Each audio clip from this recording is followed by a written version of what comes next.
હતો તે જ થયું।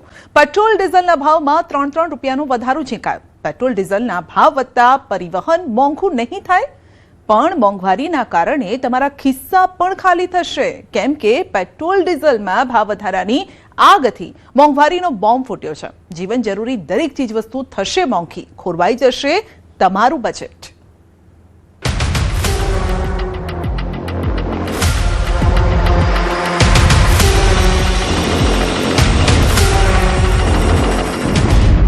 चूंटणी पूरी थई, आवी गई मोंघवारी। खड़ी युद्धनी देश में देखावा लगी असर। और आप पर तो मेरा ज्यादा हक है, इसलिए जरा हक से कहने वाला।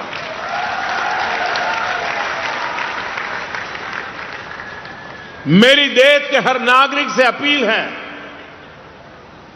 जहां संभव हो पेट्रोल डीजल का उपयोग कम करें।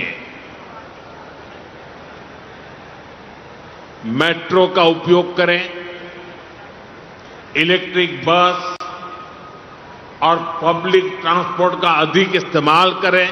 जे संकट ने लई प्रधानमंत्री मोदी देश ने चेतवी रह्या हता, ते संकट हवे तमारा पर मोंघवारीना रूपे आवी गयुं छे। ईरान अने अमेरिकाना युद्धनी असर हवे सीधी तमारा खिस्सा सुधी पहोंची गई छे। धीरे धीरे मोंघवारीना झटका पर झटका मळी रह्या छे। दूध, सोनू, पेट्रोल બધું જ મોંઘું। મોંઘવારીનો માર હવે ધીરે ધીરે ચારે બાજુથી તમને જકડી રહ્યો છે।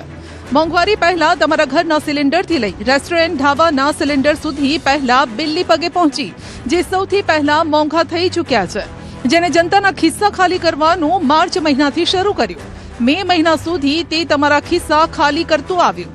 પછી મોંઘવારીના આ સંકટકાળે તમારી સવારને ખરાબ કરી, જ્યાં દૂધની થેલીઓનું વજન તો એટલું જ રહ્યું, પરંતુ 1 લીટર દૂધની થેલી સાથે ખિસ્સામાંથી 2 રૂપિયા વધુ ઓછા થયા। અમૂલના ભાવ વધારાની અસર તમારા ખિસ્સા પર પડી। પછી આવ્યો સોનાનો વારો। સોનામાં સરકારે ઇમ્પોર્ટ ડ્યુટી 6% થી 15% સુધી કરી નાખી, જેના કારણે લગ્ન પ્રસંગોમાં સોનું ખરીદવું મોંઘું થઈ ગયું। હવે મોંઘવારીનો સૌથી મોટો વાર થયો છે, જેનો ડર પહેલાથી હતો। તે મુજબ જ પેટ્રોલ ડીઝલમાં 3 રૂપિયાનો તોતિંગ ભાવ વધારો ઝીંકાયો। રાતે જનતા સૂતી હતી અને ત્યારે એકાએક પેટ્રોલ ડીઝલના ભાવમાં 3 રૂપિયાનો વધારો ઝીંકી દેવાયો, જેથી મોંઘવારીનો વધુ એક માર પડ્યો। જો કે યુદ્ધ વચ્ચે પેટ્રોલ ડીઝલના ભાવ વધશે તેનો ખ્યાલ લોકોને પહેલાથી જ હતો, જેથી જનતાએ પણ આ ભાવ વધારાને સ્વીકાર્યો છે। ગુજરાતના 4 મોટા શહેરોની જો વાત કરીએ તો અમદાવાદમાં પેટ્રોલનો ભાવ 97.45 અને ડીઝલનો ભાવ 93.22 છે। ગાંધીનગરમાં પેટ્રોલનો ભાવ 97.68 અને ડીઝલનો ભાવ 93.45 છે।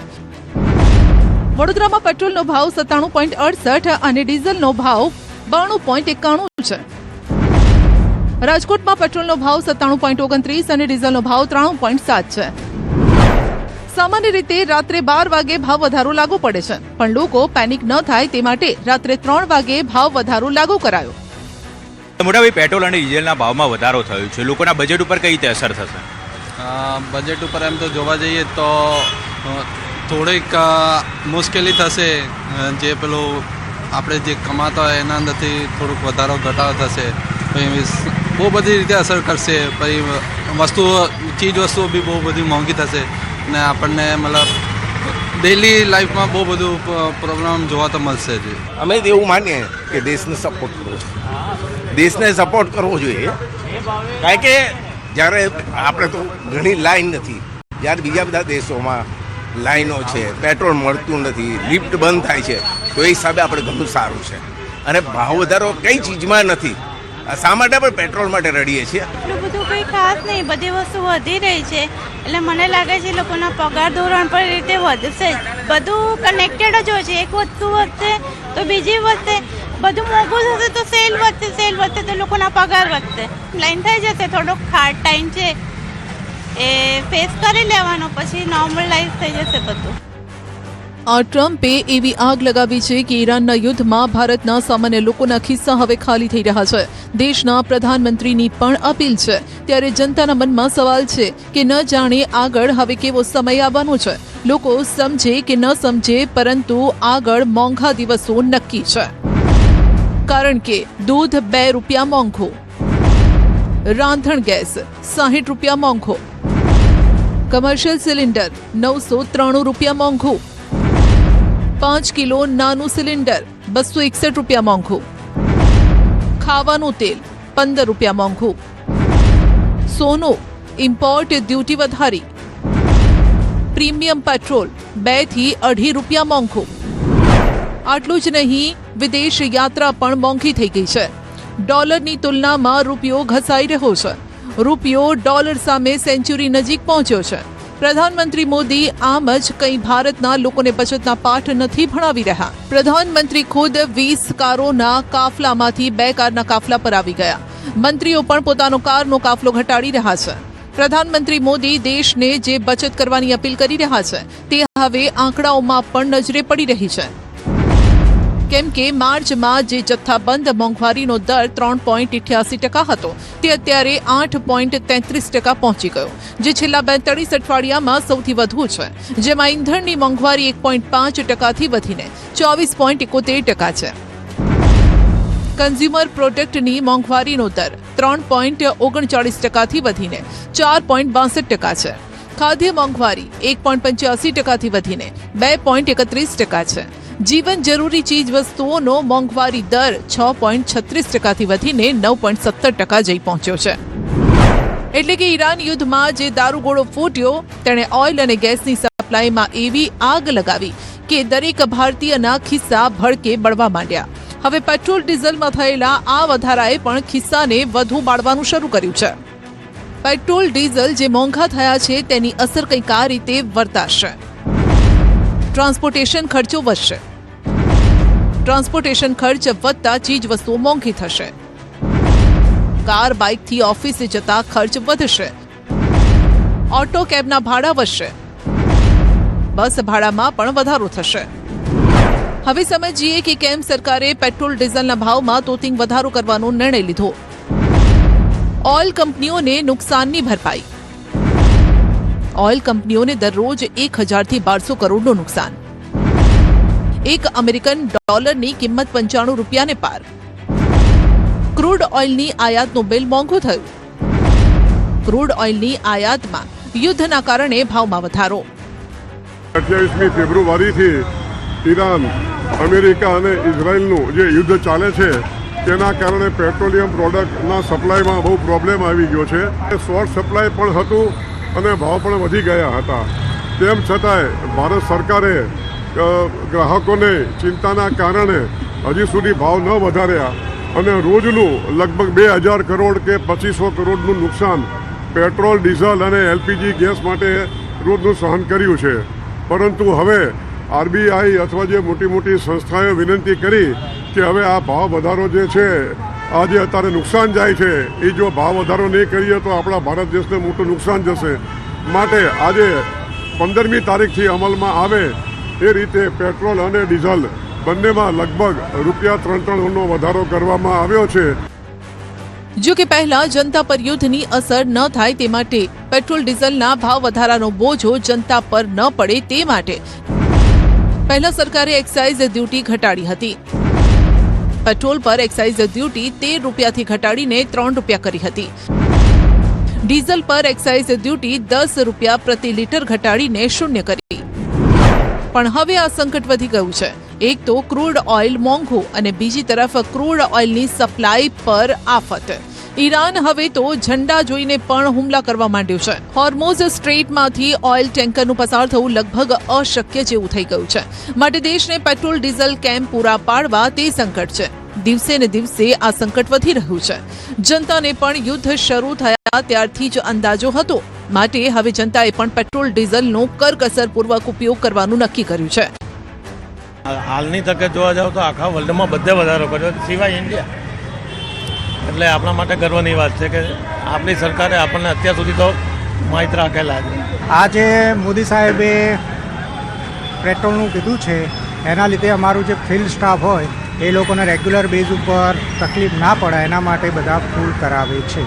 વર્ક ફ્રોમ હોમની બી જાહેરાત કરીએ તો એના માટે એ પણ હોવું જરૂરી. જેવા કે અમારી કંપની વર્ક ફ્રોમ હોમની પરમિશન આપે, રિઝર્વ બેંકે એપ્રુવડ કંપની એ તો વર્ક ફ્રોમ હોમ થઈ શકે એટલે એટલી બચત તો થઈ શકે.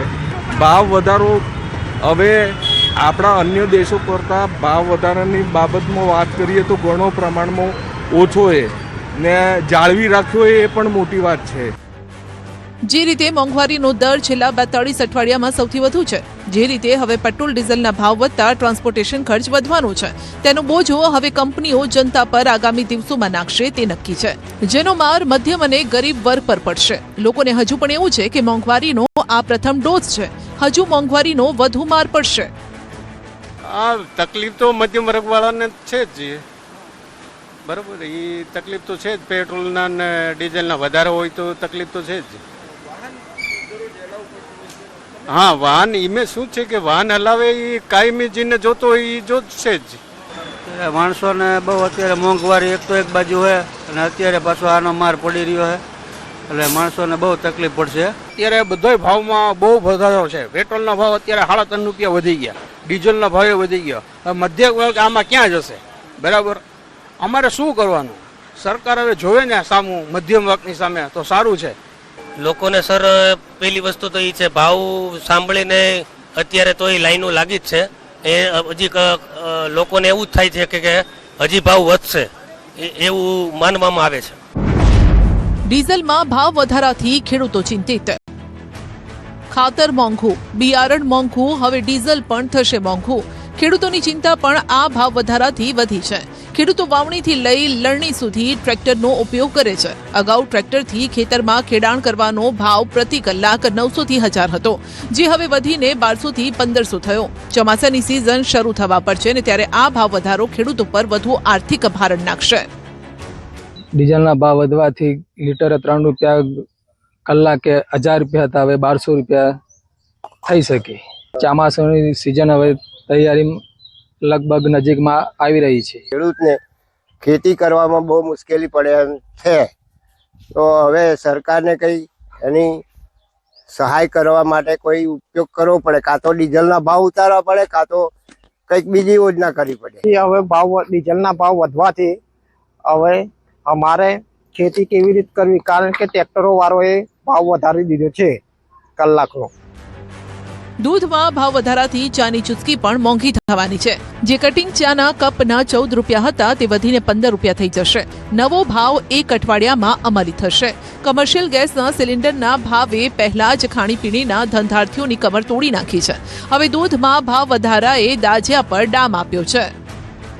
આજે બેન દૂધના ભાવમાં 3 રૂપિયા વધ્યા, એટલે અમે વિચારી રહ્યા છીએ કે કદાચ એકાદો રૂપિયો વધારવો પડે ચામાં.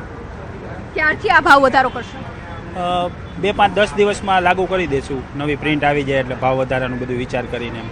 અત્યાર સુધી જે આ ભાવ મોંઘવારી વધી છે, સિલિન્ડરના ભાવમાં પણ વધારો થયો છે, ત્યારબાદ તમે ક્યારે ભાવ વધારો કર્યો છે કે આ પહેલી વખત ભાવ વધારો કરવા જઈ રહ્યા છો? ના બેન, પહેલી વખત ભાવ વધારો કરવા જઈ રહ્યા છે. અત્યારથી જ્યારે પણ આ બાટલાનું શોર્ટેજ અને ભાવ વધારો આવ્યો ત્યારથી આ પહેલી વખત ભાવ વધારો છે. દેશમાં ક્રૂડ ઓઇલના કૂવા નથી. 89% ક્રૂડ ઓઇલ આયાત કરવું પડે છે, જેની ચૂકવણી ડોલરમાં કરવી પડે છે. જથ્થાબંધ ફુગાવાનો દર પણ હવે અભૂતપૂર્વ રીતે વધી રહ્યો છે. આર્થિક બાબતોના નિષ્ણાતો પણ આશ્વાસન આપવાની જગ્યાએ કહી રહ્યા છે કે હજુ તો તમે કંઈ નથી જોયું. કહેવામાં આવી રહ્યું છે કે અમેરિકા અને ઈરાન યુદ્ધ સમાપ્ત પણ થઈ ગયું તો રાહત નથી મળવાની. ક્રૂડ ઓઇલનું સંકટ છે, ખાતરની સમસ્યા છે, ચોમાસામાં ઓછો વરસાદ પડવાની આગાહી છે. તેવામાં હવે સામાન્ય માણસને હજુ બીજા કેટલા ઝટકા મળવાના છે?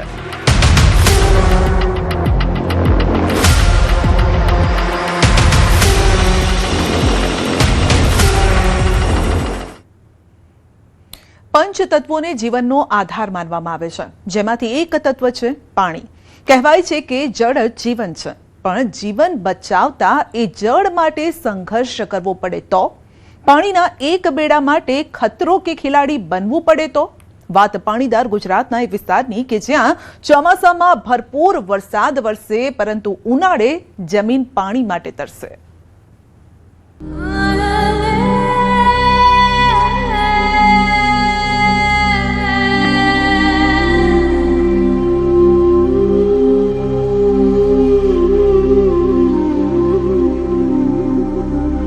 તરસ પાણીના એક ટીપાની, જેના માટે જવું પડે છે જોજનો દૂર, કારણ કે અહીં તો છે કૂવા કાંઠે તરસ્યા જેવા હાલ. અમારી તકલીફ કૂવા માટે પાણી કશું નહીં મળે. 4-5 કૂવા છે પણ પીવા માટે તકલીફ. પાણી માટે જો કોઈ સુવિધા કરે એવો મારી વિનંતી છે.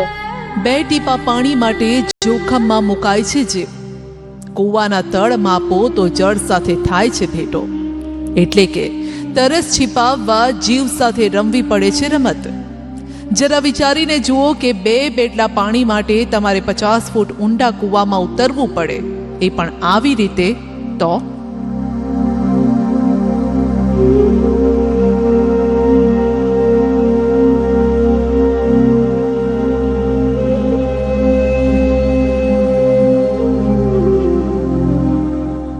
પણ આ મહિલાઓ માટે આ રોજનું કામ બની ગયું છે, જે કોઈ એડવેન્ચરથી કમ નથી. કરે તો પણ શું કરે? પાણીની કિલ્લતથી ઝઝૂમતા આ લોકો પાસે બીજો કોઈ વિકલ્પ પણ નથી.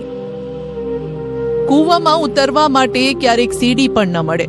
સીડી મળે તો પછી સપોર્ટ ન મળે.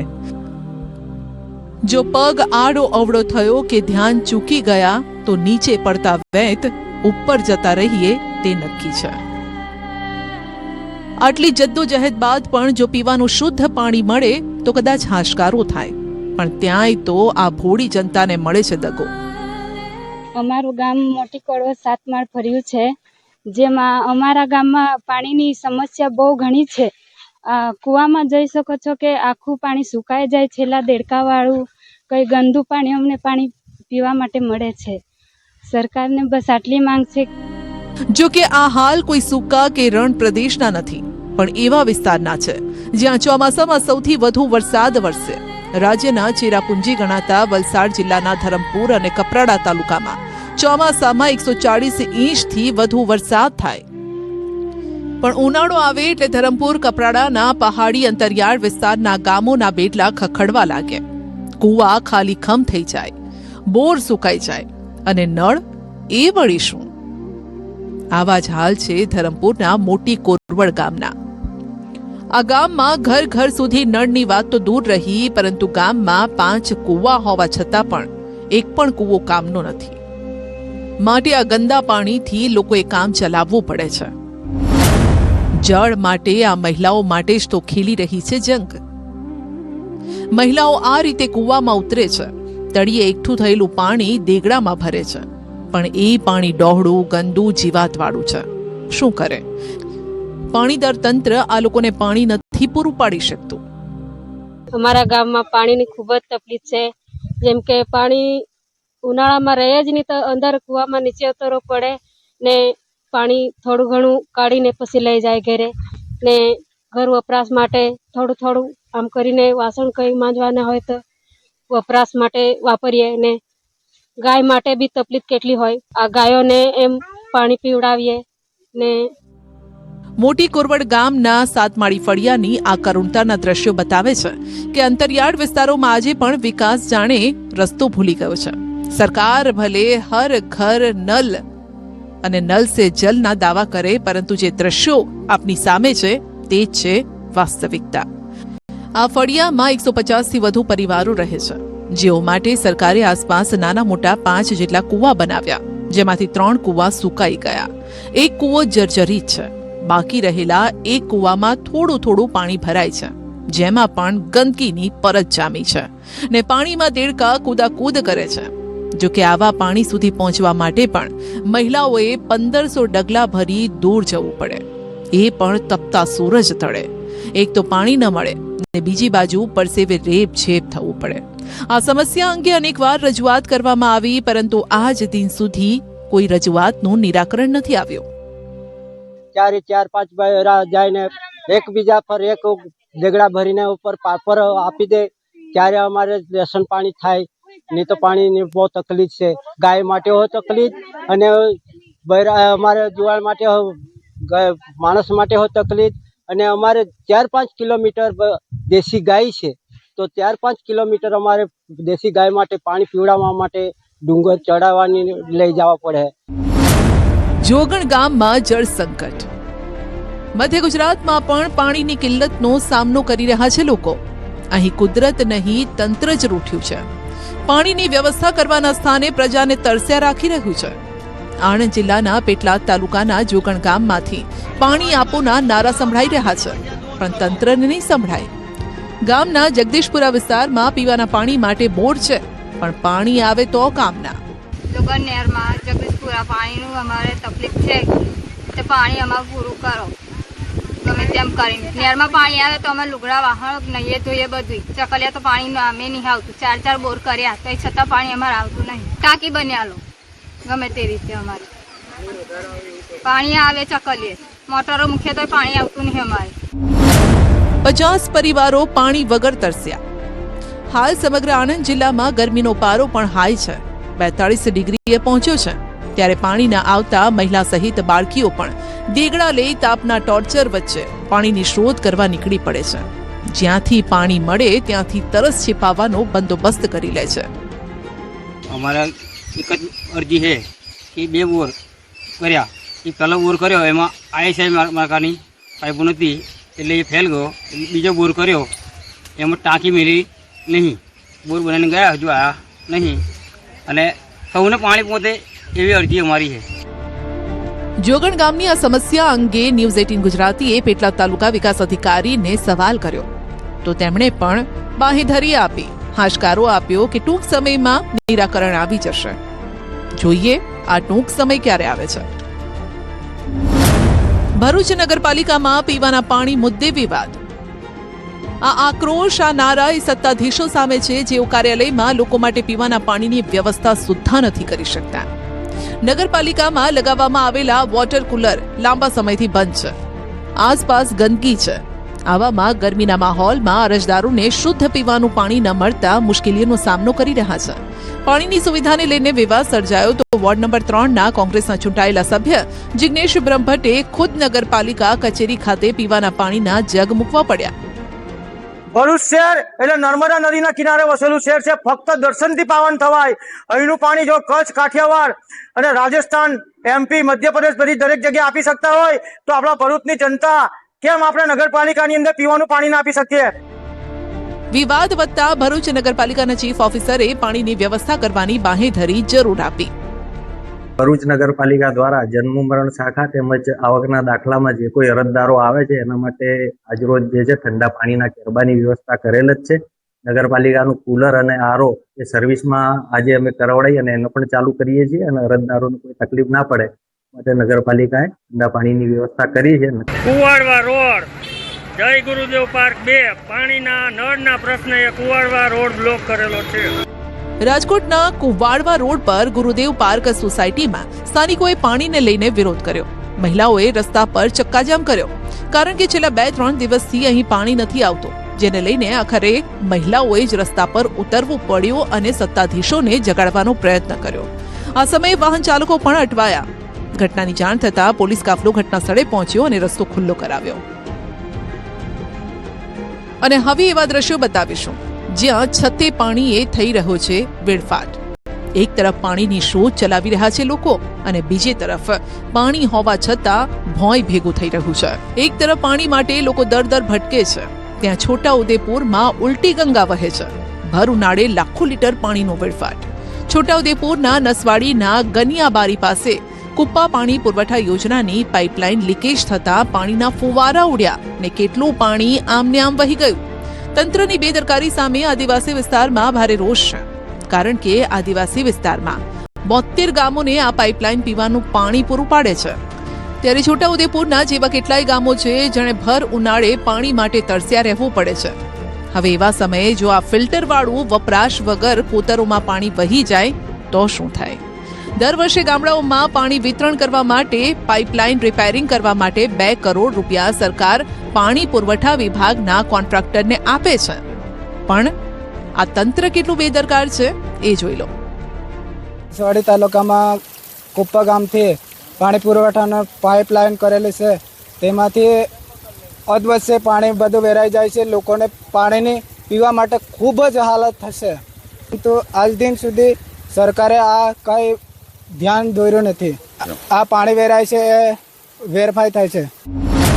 તળાજામાં તંત્રની બેદરકારી. તળાજા નગરપાલિકા સત્તાધીશો સામે લોકો આકરા પાણીએ, જેમનો ગુસ્સો પણ વ્યાજબી છે. કેમ એ તમે જ નક્કી કરો.